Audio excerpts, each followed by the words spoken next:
अहिल्यानगरमध्ये राजस्थान स्थापना दिन साजरा. अहिल्यानगर सकल राजस्थानी समाजाच्या वतीनं 30 मार्च रोजी राजस्थान स्थापना दिन साजरा करण्यात आला. त्याचं औचित्य साधून रेल्वे स्टेशन येथील आरपीएफ परेड ग्राउंड इथं पोलीस इन्स्पेक्टर बेनीप्रसाद मीना यांच्या पुढाकारानं राजस्थान दिवसाचं आयोजन करण्यात आलं होतं. समाजानं एकत्रित येऊन कार्यक्रमाचं आयोजन केलं होतं.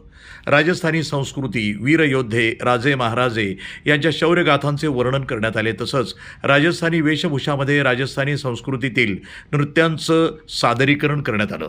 या कार्यक्रमामध्ये तेजपाल बिश्नोई, ऑर्डिनरी लेफ्टनंट गंगाराम बिश्नोई, रेवत सिंग राजपुरोहित, चैन सिंग राजपुरोहित, गोपाल सिंग शेखावत, विक्रम सिंग राजपूत, हिम्मतराम देवासी, बस्तीराम चौधरी, मयूर सिंग, श्रीराम कुमावत, रमेश माली, किशोर उपाध्याय, गणेश पटेल, खेताराम चौधरी, मोहनलाल सुतार, बागाराम सुतार, दुर्गेश चौधरी तसंच सर्व समाजातील लोक यावेळी उपस्थित होते. सर्वांनी मिळून कार्यक्रम उत्साहामध्ये पार पडला. भोजन प्रसादीचा सर्वांनी आस्वाद घेतला. बाळगोपाळांसाठी खाऊचं वाटपही करण्यात आलं. या कार्यक्रमामध्ये महिला आणि युवतींची उपस्थितीही लक्षणीय होती. वृत्तसंपादन विभाग, न्यूज टुडे 24, अहिल्यानगर.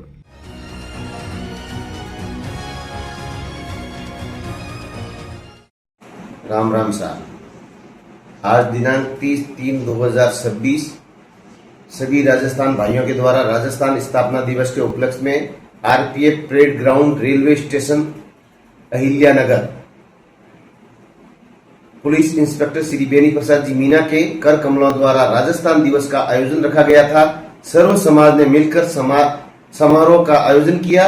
प्रोग्राम में लोक गायन, राजस्थानी संस्कृति, वीर सपूतों, राजा महाराजाओं की शौर्य गाथाओं का वर्णन किया गया। पारंपरिक वेशभूषा में नृत्य आयोजन व राजस्थानी की झलकियां देखने की अवसर प्राप्त हुआ। प्रोग्राम अहिल्यानगर राजस्थानी भाइयों द्वारा धूमधाम से मनाया गया। तेजपाल बिश्नोई धन्यवाद ज्ञापित करते हैं।